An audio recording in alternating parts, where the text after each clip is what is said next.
हमें ये जानना होगा कि जब भी हमारी बॉडी में कोई इन्फेक्शन होता है तो उस इन्फेक्शन से बचाने के लिए हमारा इम्यून रिस्पॉन्स या इम्यून सिस्टम किस तरह से उसके अगेंस्ट रिस्पॉन्स करता है और हमारी बॉडी को प्रोटेक्ट कर पाता है। तो दोस्तों, हमारे इम्यून सिस्टम में दो प्रकार के इम्यून रिस्पॉन्स होते हैं। एक होता है प्राइमरी इम्यून रिस्पॉन्स, जिसको सेल मीडिएटेड इम्यून रिस्पॉन्स भी कहते हैं, जबकि दूसरा होता है एंटीबॉडी मीडिएटेड इम्यून रिस्पॉन्स, जिसको हम सेकेंडरी इम्यून रिस्पॉन्स भी कहते हैं।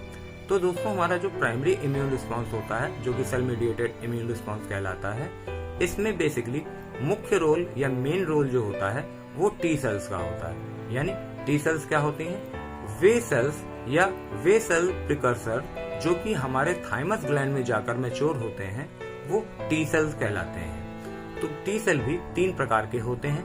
एक होता है टी एच सेल, जिसको टी हेल्पर सेल बोलते हैं। एक होता है टी एस सेल यानी टी सप्रेसर सेल, और तीसरा होता है TC cell, T cytotoxic cell.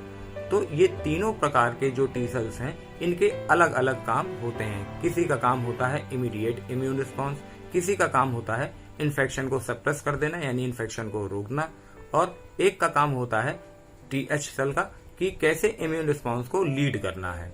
तो दोस्तों, जब भी कोई पैथोजन हमारी बॉडी की तरफ अट्रैक्ट होता है या इन्फेक्शन कॉज करने का प्रयास करता है, तो हमारी टी सेल्स अपने रिसेप्टर्स को रिलीज कर देती हैं। वो टी सेल रिसेप्टर जाकर उस पैथोजन के स्पाइक प्रोटीन से या पैथोजेनिक प्रोटीन से जाकर बाइंड करती हैं, और उसकी सारी इंफॉर्मेशन जो होती है वो टीएच सेल को पास कर देते हैं, और टीएच सेल वो सारी इंफॉर्मेशन बी सेल रिसेप्टर्स को देती है, और वो बी सेल रिसेप्टर्स उसकी इंफॉर्मेशन बी सेल को पास कर देते हैं। और अगर पहले से ही उस पैथोजन के अगेंस्ट हमारे अंदर एंटीबॉडीज बनी होती हैं, तो वो स्पेसिफिक एंटीबॉडी बी सेल्स के द्वारा बनाई जाती हैं और उनको रिलीज कर दिया जाता है, और जाकर वो एंटीजन से या एंटीजन के पैथोजेनिक पार्ट से प्रोटीन से बाइंड कर जाती है और उसके इन्फेक्शन को रोकने का काम करता है।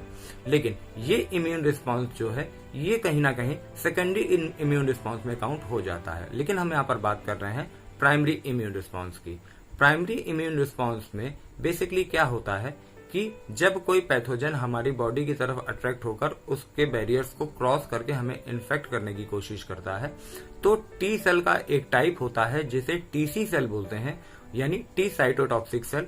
वो जाकर सीधे उस पैथोजन के स्पाइक प्रोटीन से या पैथोजेनिक प्रोटीन से बाइंड कर जाता है, और उसके साथ टीसी सेल और एंटीजन कॉम्प्लेक्स बना लेता है। यानी टीसी सेल एंटीजन आपस में मिल जाते हैं और एक कॉम्प्लेक्स बन जाता है, जिसको हमारे शरीर में पाई जाने वाली जो फेगोसाइट्स होती हैं वो डाइजेस्ट कर देती हैं, और इमीडिएट वहां पर उस पैथोजन को खत्म कर दिया जाता है। तो ये काम होता है टीसी सेल का।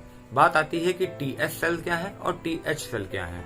टीएच सेल का बेसिकली जो मेन रोल है, जैसा कि मैंने पहले भी बताया, कि वो होता है सेकेंडरी इम्यून रिस्पॉन्स को लीड करना, यानी टाइप्स ऑफ पैथोजन के बारे में पता करके उसकी इन्फॉर्मेशन बी सेल रिसेप्टर को देना। बी सेल रिसेप्टर से वो इन्फॉर्मेशन बी सेल के पास जाती है।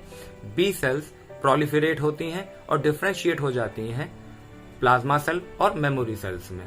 प्लाज्मा सेल उसके अगेंस्ट स्पेसिफिक टाइप की एंटीबॉडी प्रोड्यूस करती हैं, जबकि मेमोरी सेल्स जो होती हैं वो उस पैथोजन की सारी इंफॉर्मेशन अपने अंदर स्टोर कर लेती हैं, ताकि जब दोबारा वही स्पेसिफिक टाइप का पैथोजन हमारी बॉडी में इंटर करे तो उसके अगेंस्ट तुरंत ही antibody mediated immune response trigger कर दिया जाए, क्योंकि उसके अगेंस्ट पहले से ही एंटीबॉडी बन चुकी होती हैं, और उसके अगेंस्ट जो स्पेसिफिक एंटीबॉडी होती है वो पैथोजन के स्पाइक प्रोटीन से जाकर बाइंड कर जाती है और उसके इन्फेक्शन को वहीं पर रोक दिया जाता है।